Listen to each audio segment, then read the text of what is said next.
terpilih. Nah, saya dilantik 10 Desember 2007.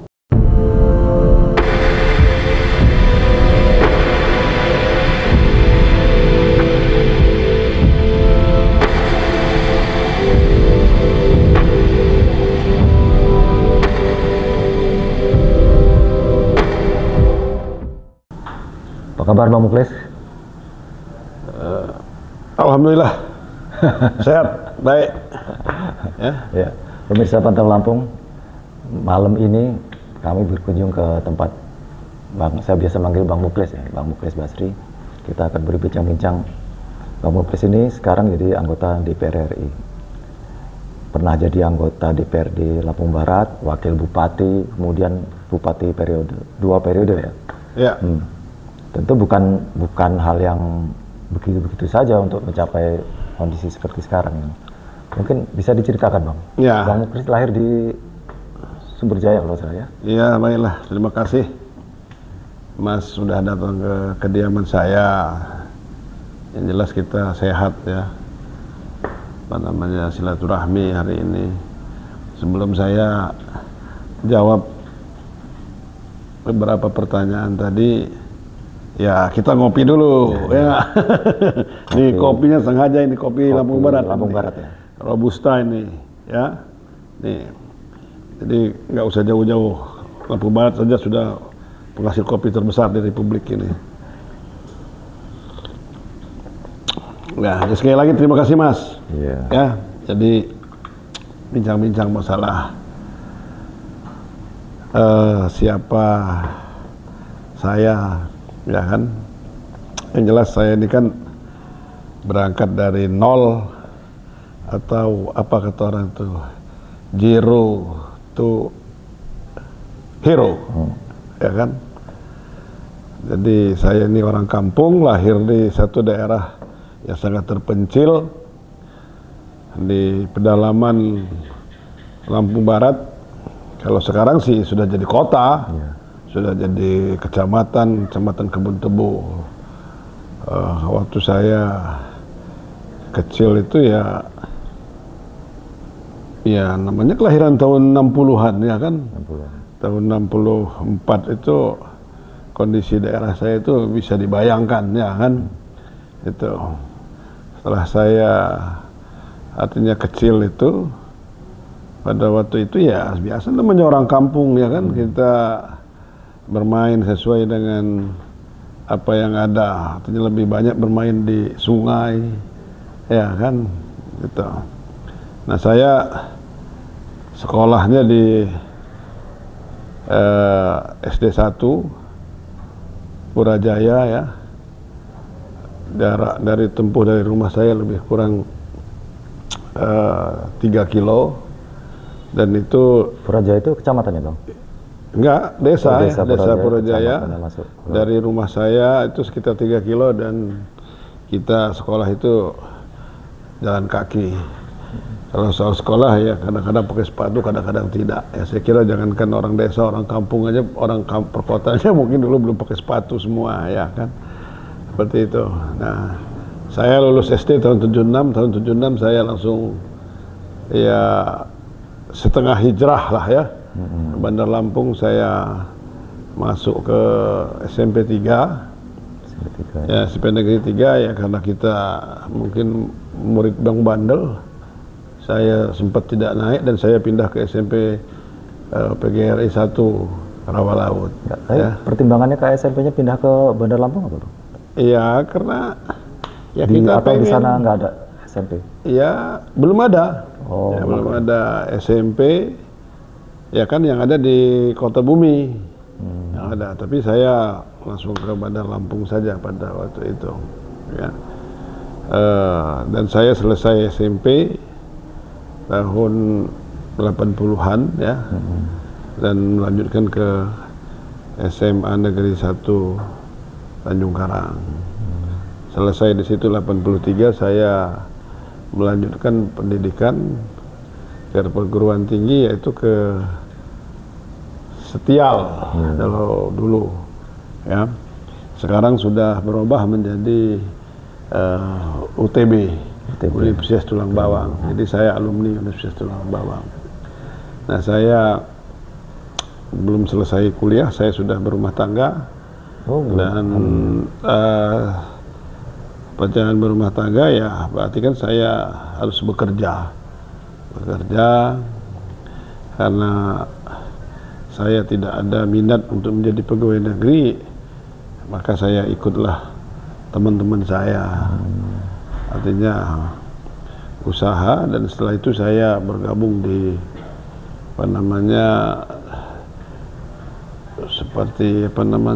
sales lah, kira-kira seperti itu. Ya.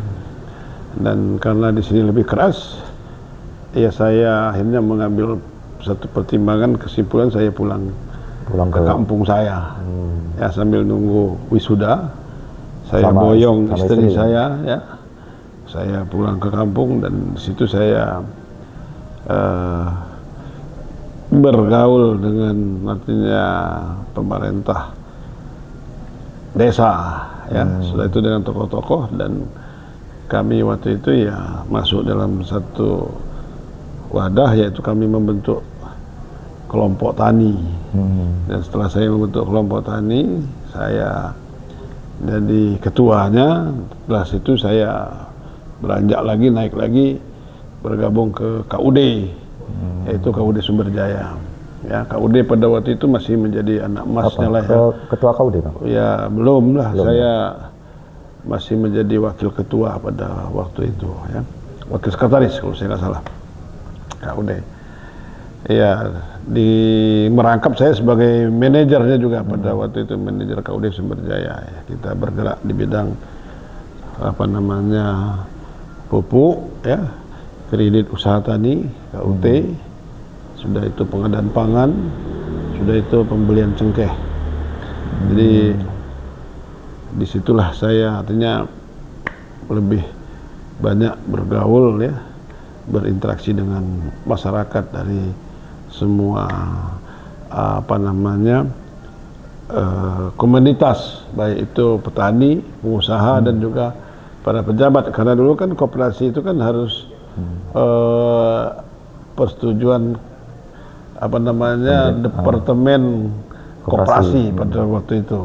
Nah, itu di sana itu waktu itu lebih banyak urusan bidang pertaniannya apa? Kopi itu? Iya, termasuk tanaman enggak pangan juga ya, ya kopi juga iya, karena waktu itu kan ada gerakan waktu itu, istilahnya apa ya, petik merah kopi itu. Jadi petik merah itu sudah ada dari tahun 90-an sebenarnya, ya.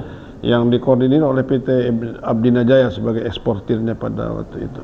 Tapi karena antara petani dengan perusahaan ini tidak terlalu sejalan, akhirnya terjadi hambatan, dan kegiatan petik merah itu tidak berjalan dengan baik seperti itu. Tapi di samping saya tadi penyaluran pupuk, ya, sudah itu pembelian cengkeh dan juga beras pangan.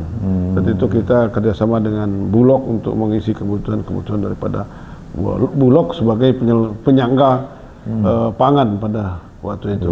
Seperti itu. Nah,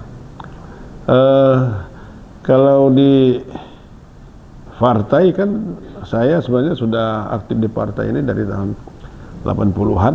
Itu masih di KUD itu, Bang? Masih? Enggak, saya tahun 80-an saya masih SMP, ya. Tahun 83 itu saya SMA, 83 itu saya, ya. Pemilu 82 itu saya sudah bergabung di PDI Perjuangan. Kenapa saya masih di Bandar Lampung? Di Bandar Lampung, ya. SMA saya sudah di PDI, yaitu PDI Segi Lima, PDI-nya Suryadi pada waktu itu. Kenapa saya bergabung di PDI? Karena saya kan salah satu melihat bahwa Megawati itu adalah anaknya proklamator, ya, anaknya presiden pertama yang memerdekakan kita. Tetapi kenapa Megawati dan keluarganya, adik-adiknya, kakaknya, semuanya sepertinya dizolimi oleh Orde Baru. Kalaupun mungkin ada kesalahan bapaknya, kenapa anaknya dilakukan seperti itu? Ya kan, namanya manusia, Bung Karno juga ada hilapnya, ada ini. Jadi itu salah satu pilihan. Salah satu itulah yang membuat saya ikut, artinya masuk di PDI Suryadi, PDI Segi 5 pada waktu itu. Kan itu masih SMA, Bang. Itu waktu itu Abang kos atau ikut saudara? Iya, saya sempat ikut kos sama saudara saya, sempat ikut saudara saya juga sempat kos juga. Seperti itu, ya. Ya, jadi saya sudah aktif itu dari tahun 80-an. Masih SMA ya? Masih SMA. Ya, itu. Jadi begitu balik ke Sumber, tetap lagi PDI? Iya, karena situasi politik pada waktu itu kan tidak memungkinkan itu kita selalu kan kalau kita aktif ya terlibat di situ kita cepat sekali apa namanya diberi apa sama namanya itu bahwa oh itu PKI, itu keturunan PKI seperti itu oleh Orde Baru, oleh apa namanya katakanlah Soeharto dan konco-konconya pada waktu itu. Nah sehingga saya kembali itu ke kampung saya. Di kampung saya aktif, saya sebagai ranting. Kalau dulu itu apa namanya pengurus desa ini, Kordes ya. Setelah itu saya tahun 90 saya naik menjadi Korcam pada waktu itu, pengurus PAC kalau sekarang ini. Ya, tapi karena kata saya tadi, saya ada di koperasi tadi, sehingga saya juga diintimidasi oleh pemerintah pada waktu itu, bahwa saya ditekan, saya diminta untuk mundur dari PDI pada waktu itu, ya, menjelang pemilu 97 ya, 97 itu kita diminta untuk mundur, meninggalkan karena gerakan Megawati pada waktu itu ya, setelah serangannya 26 Juli 1996 pada waktu itu ya, gerakan untuk melawan Orde Baru begitu kuatnya ya, sehingga terbentuklah Promek dan lain sebagainya. Nah tahun 98 ada gerakan mahasiswa ya, saya waktu tahun menjelang pemilu 97 itu saya katakanlah diintimidasi ya, saya ditekan suruh mundur, tapi saya bertahan, saya tidak mau mundur. Akhirnya dibuatlah satu kesepakatan bahwa saya tidak boleh bergerak. Saksi hidupnya masih ada, dan yang meminta saya untuk membuat kesepakatan itu beliau pada waktu itu ya, Pak Bahtiar Basri, mantan wakil gubernur. Kebetulan beliau pada waktu itu camat Basri saya itu ya. Nggak ada hubungannya dengan Muklis Basri itu? Tidak ada hubungannya, camat saya, camat Sumberjaya pada waktu itu. Beliaulah yang minta saya, menasihati saya untuk bisa menerima kompromi, kalaupun tidak mau mundur dari PDI, artinya tidak boleh bergerak pada waktu itu. Ancamannya apa Bang waktu itu?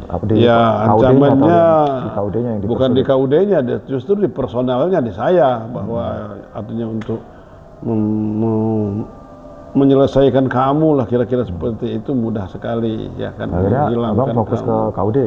Ya, atau mencari persoalan-persoalan yang lain-lainnya ya. Tapi saya tetap melawan bahwa partai ini adalah merupakan pilihan saya ya kan, dan prinsip saya lawan. Secara fisik saya tidak berani melawan tentara, pasti Intel, Kodim ya kan, pada waktu itu begitu gagahnya, begitu kuatnya, dan ya artinya mereka mau berbuat apa saja bisa pada waktu itu. Tapi karena ini prinsip pilihan saya, ya saya tetap pegang itu. Jadi itulah seperti itu. Terjadi lah, akhirnya saya beberapa tahun tidak bergerak. Terjadi gerakan reformasi 98, Soeharto tumbang, saya kembali aktif lagi di pengurus PDI lagi. Ya, partai, termasuk Kongres 1 di Bali ya, saya hadir ya di situ, dan situlah kami pulang dari Bali, kami menyusun kepengurusan di tingkat Lampung Barat, tersusunlah kepengurusan DPC pada waktu itu. Itu selain di partai itu, kegiatan hari-hari kita apa waktu itu KUD? Petani masih? Iya, saya ada petaninya, ada pengusahanya juga, karena saya waktu itu kan bergerak di bidang pestisida, artinya pupuk, ya pertanian, racun itu pertanian. Di luar KUD ya? Di luar KUD itu usahanya saya dan istri saya di rumah saya seperti itu. Kalau untuk tingkat ekonomi pada waktu itu ya saya sudah cukup mapan lah. Artinya saya sudah punya mobil, saya sudah punya truk, saya sudah punya tabungan pada waktu itu, maka saya kembali bermain politik lagi. Itu sudah punya anak Bang? Saya sudah punya anak, saya sudah punya anak 2 saya pada waktu kembali ke itu tahun 99 ya, 98 itu. Kemudian akhirnya mencalonkan diri jadi anggota DPR. Ya, karena pada waktu itu ya pemilu pertama setelah reformasi, pulangnya ya kita ditugaskan oleh partai kita ya untuk mencalon, tapi kita tidak pernah bermimpi untuk jadi DPR ya kan. Tahu-tahu terpilih kita tidak pernah, pada waktu itu kan masih sistem nomor. Kita tidak pernah membicarakan nomor-nomor, kita bicara 1, nomor 2, nomor 3 nggak pernah kita bicarakan. Yang penting ditaruh-taruh saja, ditulis-tulis saja, diajukan, dicalonkan. Berapa dulu Bang? Ya, saya masih lupa, saya kalau nggak salah saya dulu nomor 1, 2, 3 kalau saya tidak salah saya dulu ya. Akhirnya saya juga terpilih dari dapil saya itu kalau saya tidak salah 4 orang pada waktu itu dapil saya itu. Sumberjaya. Iya. Sumberjaya. Ada Pak Agus Satimanto, ada Pak Dadang, saya, lalu itu ada Pak Rusman, 4 orang kami terpilih waktu itu. Nah seperti itu, artinya bahwa memang sudah menjadi basis dan keinginan masyarakat untuk terjadi satu perubahan pada itu, hingga PDI menang secara mutlak ya untuk baik secara nasional, provinsi maupun kabupaten di waktu itu Lampung Barat juga PDI menang. Ya menang total ya. Lampung Barat itu kan pisah dari Sumberjaya itu kan, dari Lampung Utara itu kan tahun 91. Sementara pemilu itu kan sudah 98 itu. Dan saya terpilih sebagai anggota DPRD Kabupaten Lampung Barat. Sampai tahun saya jalankan 40 bulan lah kira-kira ya. 40 bulan tahun 2002 ada pilkada di Lampung Barat itu, tapi pada waktu itu masih pemilihannya oleh DPRD ya, oleh anggota dewan. Nah saya ditugaskan oleh partai, oleh ketua umum untuk menjadi calon wakil bupati pada waktu itu berpasangan dengan almarhum Pak Erwin Nizar. Dan alhamdulillah kami terpilih dan secara apa namanya 2 putaran ya, putaran pertama kita itu tidak berapa ada, pasang dulu Bang? Dan waktu itu saya kalau nggak salah 3 pasang. 3 pasang itu. Jadi 2 putaran baru. Iya, 2 putaran dan kami terpilih. Nah perjalanan sebagai wakil bupati ya, karena ya kita ini kan sebagai wakil bupati kan tidak terlalu diberikan ruang juga ya oleh bupati kita, tapi ya saya sebenarnya tidak terlalu ini, pada bupati saya cukup mengerti juga dengan saya ya. Sebenarnya namanya manusia itu ya kurang-kurang itu pasti seperti itu, tapi saya anggap bupati saya waktu itu sudah memberikan ruangan yang cukup pada saya, dan saya pergunakan sebagai wakil bupati itu saya lebih banyak turun kepada masyarakat ya. Jadi saya ngantor itu sekitar jam setengah 8, jam 8 saya ngantor, jam 9 atau jam 10 itu saya sudah keluar dari kantor dan saya berada dan saya keliling untuk bersilaturahmi dengan masyarakat, begitu juga dengan jajaran partai-partai saya, bagaimana saya mengkonsolidasikan partai saya untuk bertahan, bagaimana supaya tetap menang dengan pertempuran dan pemilihan apapun. Dan sampai satu periode pilkada lagi kan? Ya, setelah 5 tahun kita menjalankan sebagai wakil bupati, ya 5 tahun, dan tahun 2007 itu ada pilkada secara langsung, ya. Yang pertama pada waktu itu di Kabupaten Lampung Barat, dan saya sebagai wakil bupati pada waktu itu, ya dengan orang-orang saya katakanlah itu mengadakanlah survei, ya. Karena waktu itu saya ya katakanlah sudah banyak lembaga-lembaga yang pada waktu itu tidak seperti sekarang lembaga yang begitu banyak ya. Tapi pada waktu itu hanya ada beberapa lembaga, tapi lembaganya betul-betul kredibel ya, dan tidak ada kepentingan artinya titipan atau untuk membuat satu survei-survei yang hanya untuk menaikkan popularitas atau ini, tapi betul-betul survei. Dan saya lakukan survei, ternyata saya popularitasnya ya saya lebih tinggi daripada bupati saya. Dan ini data ini saya simpan, termasuk juga elektabilitasnya lebih tinggi daripada saya. Itu survei internal, Bang? Nah, internal ya, saya internal. Dan 2007 itu ya saya sebenarnya bupati saya, kata saya anggap ya sangat baik juga, cukup baik ya. Akhirnya beliau mengajak saya untuk bersama-sama lagi, Pak Muklis, kita sama-sama lagi satu periode ya kan. Kita jangan masing-masing, kita lebih baik kita sama-sama. Tapi saya, karena saya sudah memegang hasil survei, ya saya kekeh ya, didukung oleh keluarga, didukung oleh partai, ya saya tetap menginginkan bahwa saya sampaikan kepada bupati saya, Pak Bupati maju, saya tetap maju juga. Kita tinggal itu garis tangan itu akan diberikan. Sudah pemilihan langsung, ya? Sudah pemilihan langsung, pemilihan rakyat langsung, dan itu pemilihan pertama secara langsung. Alhamdulillah ya, partai juga memberikan kepercayaan ya, perahunya kepada saya untuk maju, walaupun saya bekerja keras untuk memberikan satu kepercayaan kepada Ibu ya, Bu Mega, Pak Taufik pada waktu itu, dan jajaran partai bagaimana supaya rekom itu perahu itu lebih kepada saya. Dan begitu alotnya saya ya, karena bupati saya pun berjuang pada waktu itu untuk mendapatkan perahu PDI Perjuangan, dan ia bertahan untuk kami berdua itu tetap berpasangan seperti itu. Waktu itu berapa pasang, Bang, ya? Saya kalau tidak salah 4 pasang. 4 ya. pasang. Ada saya ya, ada Pak Erwin, ada Pak Agus Istiqlal, ada Pak Wayan kalau tidak salah pada waktu itu, Wayan Dirpa, 4 pasang.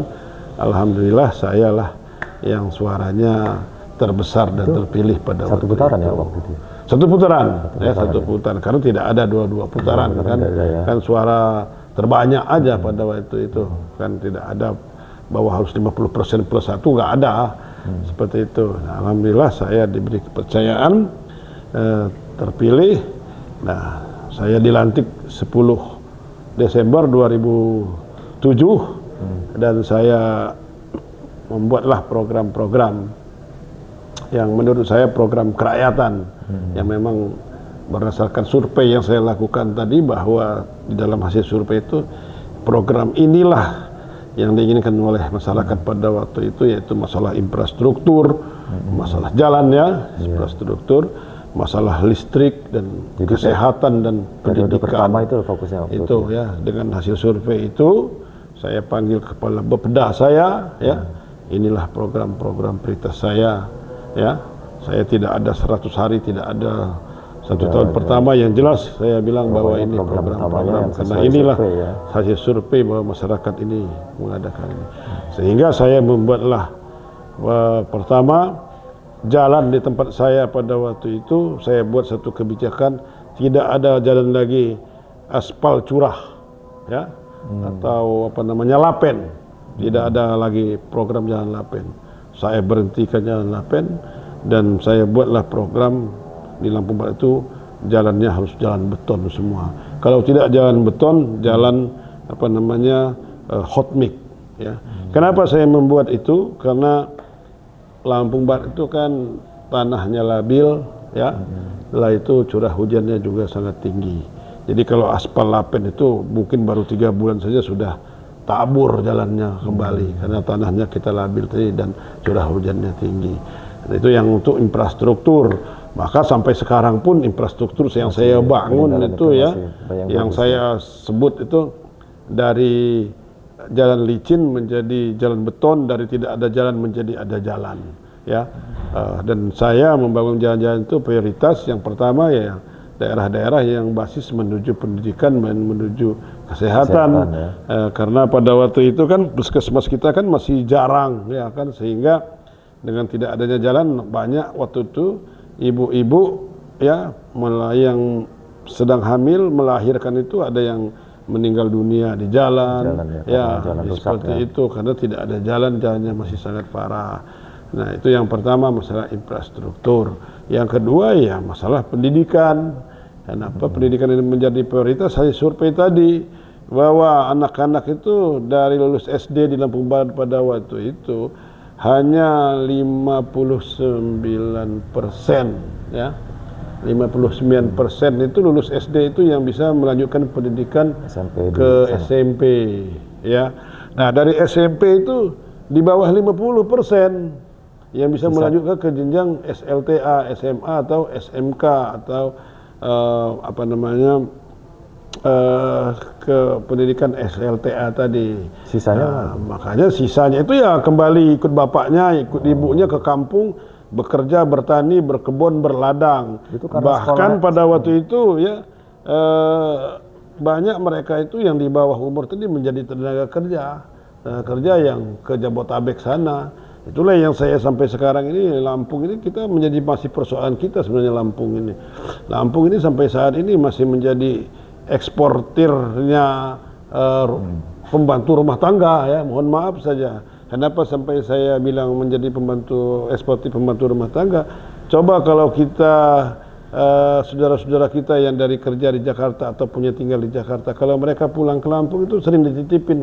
Nanti kalau habis lebaran ya, habis mudik, tolong bawakan saya pembantu ya, tolong carikan saya ya. Nah, saya bilang sampai saat ini masih loh itu, ya kan, seperti itu. Maka saya buatlah program pendidikan menuju gratis pada waktu itu. Semua bisa sekolah. Jadi yang mencanangkan sekolah 12 tahun itu saya sudah dari waktu itu, dari 2008 saya sudah mencanangkan sekolah. Itu SD sampai SMA? Sampai SMA. Memang tidak digratiskan semua, tapi sudah menuju gratis. Hanya sepatu, hanya keperluan pribadi, seragam yang tidak saya gratiskan. Artinya itulah sharing antara pemerintah dengan orang tua, ya kan. Orang tua artinya membelikan sepatu, pakaian anaknya, ya kan, seragam, ya mereka tidak bayar lagi di sekolah, ya, mulai dari SD sampai ke SMA. Walaupun waktu itu kan sudah pemerintah juga sudah wajib belajar 9 tahun, ya kan. 9 tahun itu kan artinya SD sampai SMP itu kan sudah ada dana bosnya dari pemerintah, ya kan itu. Nah, saya dana bos daerah pada waktu itu untuk SMA. Jadi setelah itu itulah sekolah yang dari SMP ke SMA bertambah persentasenya. Ya, nah, bertambah dari situ. Itu yang saya bilang ini adalah investasi jangka panjang. Ya, seperti itu. Jadi modal dari kita implementasikan survei itu di periode pertama, itulah modal kita maju ke periode 2 ya? Iya, enggak, artinya membuatlah program-program masih survei tadi, ya. Masalah pendidikan, infrastruktur pendidikan, kesehatan, kita gratiskan kesehatan, ya. Yang kembali kata saya pada waktu itu banyak orang mau berobat, puskesmas enggak ada, dokter enggak ada, ya kan. Maka saya sekolahkan dokter, sekolah dokter umum sudah ada beberapa dokter umum, tapi kita dokter spesialis kan kita tidak punya, ya kan. Maka saya buatlah kesehatan itu juga digratiskan, termasuk sesar pun saya gratiskan pada waktu itu. Itu masih yang bupati periode pertama, Bang? Iya, periode pertama. Oh, pertama itu. Maka saya di dalam periode kedua saya, pemilihan periode kedua tahun 2012 itu, saya alhamdulillah cukup tinggi, sangat tinggi ya menurut saya. 90,30 ya, persen saya pada waktu itu tertinggi di pemilihan di era itu, di zaman itu buat saya. Dan itu sekali lagi saya pemilihan pertama jadi bupati pertama 2007, bupati kedua 2012, saya tidak pernah bayar. Jadi kalau kata orang bahwa pilkada itu mahal, menurut saya nggak mahal karena saya tidak bayar. 2 kali pilkada saya tidak pakai duit, saya tidak membayar rakyat saya. Seperti itu. Tapi sekarang kan rakyat ini kan sudah mulai juga terkontaminasi, terjadi perubahan ya. Itu seperti itu. 90 dan saya lanjutkan program-program saya sudah bagus dan yang mana kita perbaiki. Alhamdulillah ya, masyarakat dengan investasi jangka panjang pendidikan semua bisa sekolah tadi, begitu juga kesehatan ya, sehingga menaikkanlah indeks pembangunan manusia. Gitu. Kalau sekarang yang masih membekas betul apa, Bang, hasil peninggalan di Lampung Barat? Ya, saya kira Yang masih dirasakan masyarakat itu ya yang pertama ya infrastruktur ya. Bahwa saya bilang tadi dari tidak ada jalan menjadi jalan, yang ada jalan sudah dibeton seperti itu. Dan beton itu kan tahan sampai sekarang ya kan 5 tahun 10 tahun itu ternyata beton itu sangat tahan. Itu sudah nggak ada daerah terpencil lagi Bang, sudah, kedua sekarang ini. Ya? Kalau sekarang sudah tidak ada lagi, tapi pada waktu saya meninggalkan sebagai bupati sebenarnya masih ada, karena kabupaten saya tinggalkan pun masih kabupaten tertinggal. Ya, tapi saya buat pada waktu itu kabupaten tertinggal kan saya tidak terlalu menghiraukan tertinggal atau maju atau tidak tinggal. Ya, status itu saya tidak terlalu menghiraukan buat saya. Karena saya pada waktu saya jadi bupati itu justru mau tertinggal mau apa, yang penting rakyat saya sejahtera. Ukuran sejahtera rakyat saya tidak ada begal, tidak ada maling, tidak ada rampok pada waktu itu. Artinya bahwa masyarakat itu ukurannya sejahtera. Narkoba ada tapi kecil sekali seperti itu. Memang kayak rampok begal itu di Lampung Barat itu jarang sekali terdengar. Jarang sekali. Ya ukurannya berarti kan masyarakat kenyang perutnya. Ya kan saya kira gitu. Dan itu masyarakatnya mau kerja semua. Ya kan itu. Nah, jadi yang pemilihan kedua kata saya tadi ya tinggal kita ini aja pelaksanaan. Lebih mudah lah ya. Lebih mudah itu. Nah, kenang-kenangan yang tidak lupakan itu kedekatan saya dengan masyarakat, ya kan, bahwa saya memang waktu sebelum saya jadi bupati dan setelah saya jadi bupati, silaturahmi tetap saya jaga dan saya jalankan sebagaimana biasa. Bahkan sampai saat ini pun saya dengan rakyat saya itu yang pesta, yang namanya musibah, mereka selalu tetap memberikan informasi kepada saya, mengundang saya, yang minta saya untuk hadir itu. Bang, setelah jadi bupati kan Abang kan mencalonkan diri jadi anggota DPR RI kan. Berarti kan mata pilihnya kan sekarang keluar di Lampung Barat itu. Gimana Bang anunya? Ya, saya kan setahun, saya kan berhenti tahun 2010 Desember 2017 saya berhenti dari bupati itu. Ya kan? Ya. Nah, sedangkan pemilihan itu kan Desember 14 Desember kalau nggak saya salah ya, Desember 2019, artinya hampir 2 tahun kan saya istirahat ya. Tapi alhamdulillah saya ditugaskan kembali oleh partai saya untuk mencalon DPR RI, dan saya pada waktu itu saya dapat nomor urut 4 dan saya tidak persoalkan sekali lagi masalah nomor urut ya. Alhamdulillah ya, berkat saya kerja keras, keseriusan saya mengurus masyarakat saya di Lampung Barat tadi, ternyata suara saya sangat signifikan, bahwa itu menunjukkan bahwa masyarakat Lampung Barat itu sangat memberikan satu apresiasi kepada saya, bentuk cinta, balas budi seperti itu ya, bahwa kami sudah dibangunkan jalan, kami sudah dibuat sekolah, kami sudah dibuat sehat, seperti itu, masalah program-program sosial keagamaan semua. Tapi kan itu sekarang mata pilihnya bukan cuma dari Lampung Barat Bang, dari kabupaten-kabupaten lain kan, karena cuma 2 dapil ya. Iya, ya dapil saya kan dapil 1, ada 8 kabupaten kota. Ya artinya saya bukan hanya dapat suara dari Lampung Barat saja, tapi 70% suara saya dapatkan di Lampung Barat. Yang 30%-nya saya dari kabupaten lain, dari Pesawar, dari Tenggamus ya, itu saya cukup lumayan besar dari Tenggamus, dari pesisir barat, dari saya kebagian semua, walaupun saya itu tidak terlalu fokus artinya ke beberapa kabupaten tadi. Seperti itu, mulai dari Lampung Selatan pun saya kebagian, Bandar Lampung juga begitu, saya cukup besar ya. Seperti itu. Bang, ini di luar soal pemerintahan Bang. Dulu waktu pas Liwa gempa itu Abang masih posisi apa Bang? Ya, waktu gempa itu saya di Liwa. Saya itu jam maghrib itu saya masih di Liwa. Saya lagi nguruskan rekomendasi untuk pencairan KUT di koperasi saya, di dinas koperasi di Liwa itu. Itu belum. Saya harusnya minap malam itu. Saya meminap di tempat saudara saya di Liwa. Tetapi saya ini entah dibawa malaikat apa, saya pulang. Setelah selesai mau salat maghrib itu saya tahu-tahu tiba pulang, bawa motor saya pulang ke kampung saya di Tebu sana. Tahu-tahu ada gempa itu. Tapi di Tebu juga kan efeknya ada. Ya ada juga, tapi kan tidak terlalu terasa, tapi tidak terlalu besar ininya kan. Itu seperti di Liwa seperti itu. Sehingga pagi pun saya sama bapak saya sudah ke Liwa lagi ngelihat saudara-saudara kita yang terkena gempa tadi pagi itu. Tapi lagi-lagi saya artinya dibawa oleh malaikat ya, Allah begitu melindungi saya ya. Saya tiba-tiba saya harusnya minap, tahu-tahu saya pulang. Gitu. Jadi besok pagi udah gempa ke sana lagi. Langsung kita ke Liwa lagi ngelihat saudara-saudara kita. Karena bapak saya kan orang Liwa asli. Gitu. Bukan dia di Tebu itu Bang, orang tuanya? Iya, dari Liwa lah asli. Aslinya dari Liwa. Iya. Jadi kalau sekarang di DPR RI apa bedanya Bang? Pekerjaan di DPRD provinsi DPRD dari bupati ke DPR RI. Iya, kalau bupati itu kan kita hanya menguruskan satu kabupaten, tetapi kan kita juga kan membutuhkan artinya dukungan dari pemerintah provinsi, Pak Gubernur, memantulkan dukungan daripada pemerintah pusat juga. Dalam hal ini kementerian teknis, ya kan kita tanpa bantuan, tanpa silaturahmi dengan gubernur, dengan pemerintah pusat, kementerian, ya bagaimana kita membangun daerah itu. Termasuk juga dengan DPR dari semua partai. Makanya saya bilang tadi bahwa pembangunan infrastruktur Lampung Barat di daerah saya itu cukup lumayan besar. Kita dapatkan dana DAK, dana infrastruktur itu semuanya berkat silaturahmi. Nah itu sekali lagi kita kan hanya sebagai bupati itu kan hanya fokus satu kabupaten.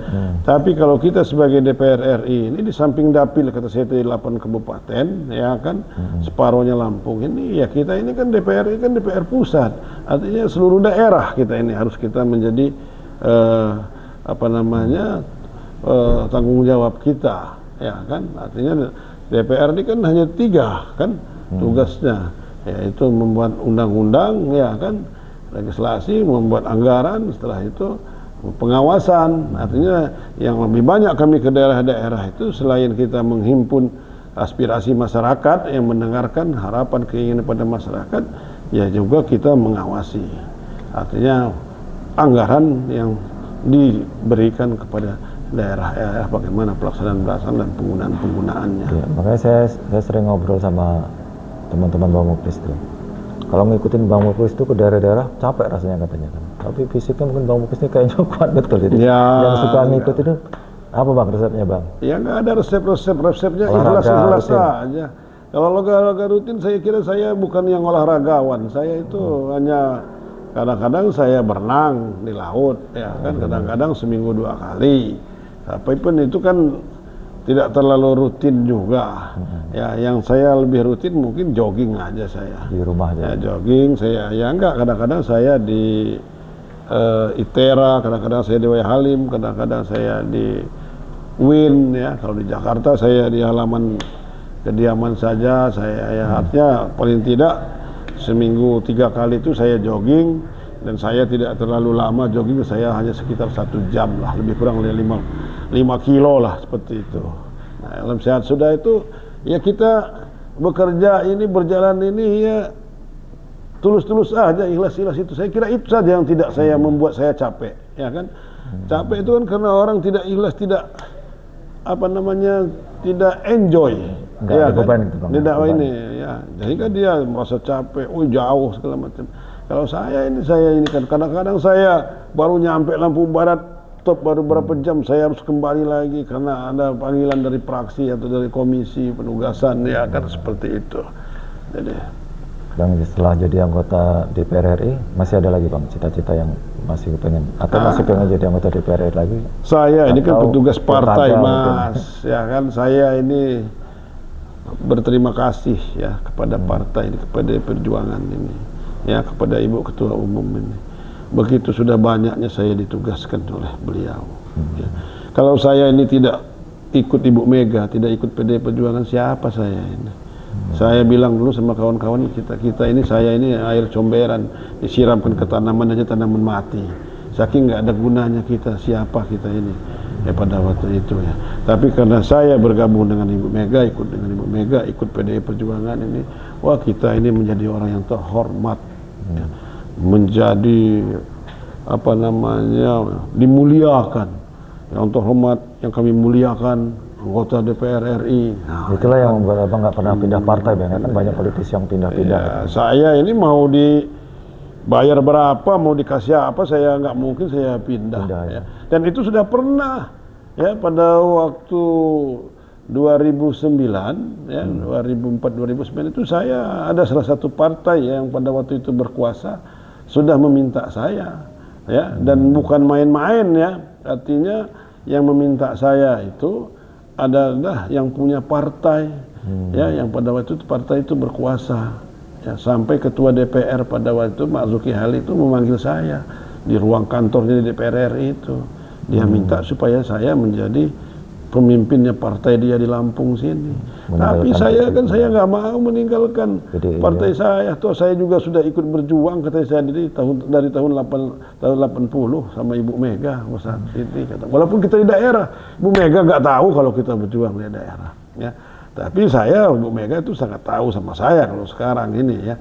Dia ke Lampung sini aja kita masih ditanya mana Pak Muklis, mana Pak ini, ya, hanya beberapa orang lagi seperti Pak Tulus, seperti itu di absen dia kan. Nah, hanya beberapa orang lagi yang sempat itu. Ya. Jadi kalau mau dipindah-pindah sampai kapanpun saya kiamat pun saya tidak akan pindah partai ini. Ya. Kalau soal saya ya namanya kita kadang-kadang di atas, kadang-kadang di bawah, ya biasa aja sih hidup ini, ya kan. Tapi kalau kita beda-beda prinsip, ya itu namanya kita di partai politik, ya kan. Nggak mungkin kita ini harus sama terus, ikut terus, ya. Ada satu saat mungkin kita harus berbeda, ya kan. Perjuangan caranya, ya kan, itu. Jadi buat saya, dan saya jadi tanamkan kepada anak saya, putri saya ya. Pada Lesti itu saya tanamkan, jangan kamu pernah merasa kaya, jangan pernah kamu merasa hebat, jangan pernah kamu merasa besar, ya. Bahwa kamu lebih hebat dari PDI, bahwa kamu lebih besar dari PDI Perjuangan. Kamu siapa kamu kalau bukan di PDI Perjuangan? Saya tanamkan sama anak-anak saya ini. Jangan pernah kamu karena didorong-dorong orang bahwa karena kamu punya, karena kamu kaya, karena kamu hebat, bahwa kalaupun kamu tidak dari PDI kamu bisa. Nggak bisa. Saya bilang sama anak saya, tegak lurus dengan partai, tegak lurus dengan Ibu Ketua Umum. Apa perintah Ibu Ketua Umum, apa perintah partai, sudah. Jangan pernah, karena kita ini sudah dapatkan semua. Saya punya rumah, punya mobil, punya kebun, ya kan. Anak-anak saya bisa kuliah, semuanya berkat saya ikut di PDI Perjuangan, berkat saya menjadi kader dari Ibu Megawati. Untuk apa kita pindah? Dan itu prinsip loh.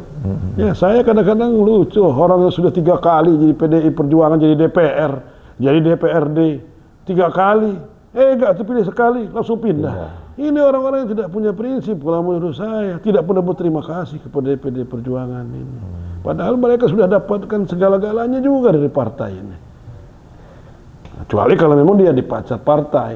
Ada yang tidak dipecat partai, hanya karena dia nyalon. Mundur. Bukan mundur.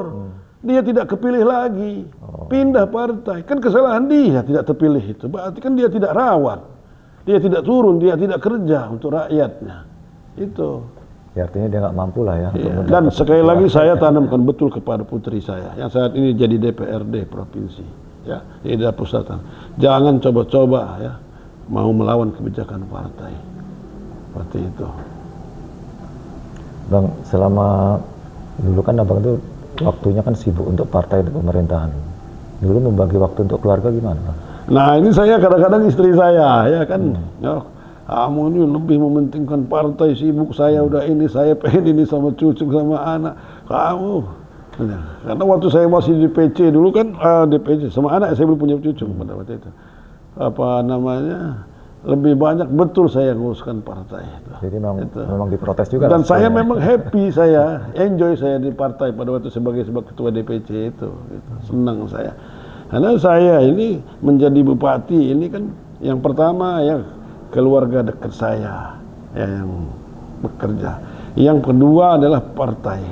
Mulai dari pengurus DPC, PAC, ranting, itulah yang menjadi tim sukses terdepan menjadikan saya sebagai itu. Makanya saya tidak lupakan partai ini. Saya mau nyalon wakil bupati, PAC itu saya belikan kendaraan roda 2 semua PAC. Saya mau nyalon bupati yang pertama saya belikan lagi. Seperti itu. Dengan anggaran mana? Ya anggaran dari saya lah, saya kan dapat juga lah. Saya nggak usah munafik lah, kita sebagai bupati itu nggak mungkin nggak dapat apa-apa ya kan. Artinya itu jangan kita kantongin, jangan kita simpen semua. Berikanlah memang hak-haknya kader kita seperti itu. Makanya kita masih disayang sama kader-kader yang kita sudah bangun lama ini. Ya kan mereka cinta juga, kita juga mencintai mereka. Alhamdulillah saya kan bisa mengkaderkan partai ini. Ya, menurut saya sih udah luar biasa. Saya bisa meneruskan kader jadi bupati ketua DPR dari PDI Perjuangan, ya itu walaupun Pak Rasul itu adik saya, tapi dia kader partai, ya kan bukan hanya karena langsung jadi bupati karena dia adik saya, tapi dia pun juga kan meniti di partai ini dari bawah juga, seperti itu. Artinya sekali lagi saya mengkader teman-teman di partai ini juga berjalan. Terima kasih Bang Muklis. Ya.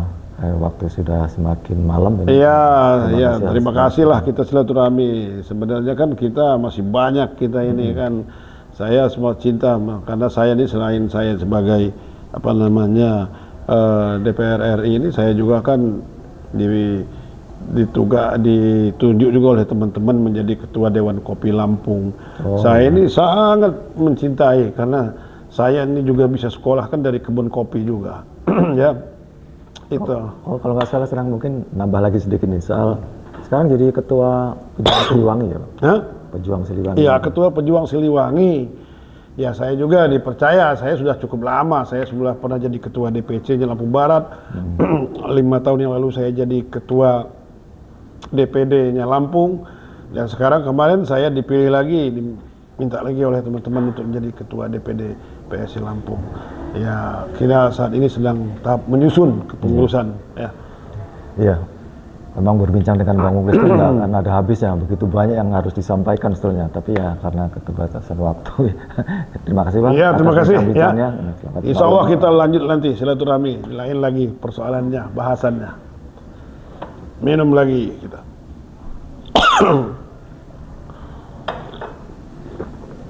Kopi Robusta, Lampung Barat.